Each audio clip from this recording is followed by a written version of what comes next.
സൂര്യമുഖം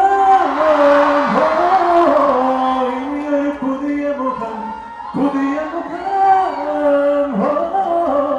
ഇനിയൊരു പുതിയ മുഖം.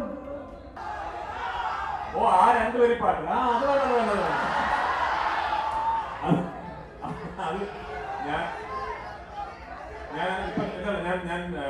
ഇപ്പൊ ഇറങ്ങാൻ പോകുന്ന സിനിമയാണ്. അപ്പൊ ഞാൻ കോഴിക്കോട് പാടിയ പാട്ട് തന്നെ രണ്ടുപേരും പാടാൻ പറ്റുള്ളൂ. കാരണം വേറെ ഞാൻ പാടിയ പാട്ടുകളൊന്നും എനിക്ക് തന്നെ വലിയ പിടിച്ചോ അറിയില്ല.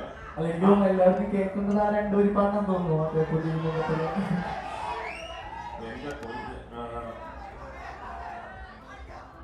എന്റെ ഏത് പാട്ട്? സൂര്യമുഖം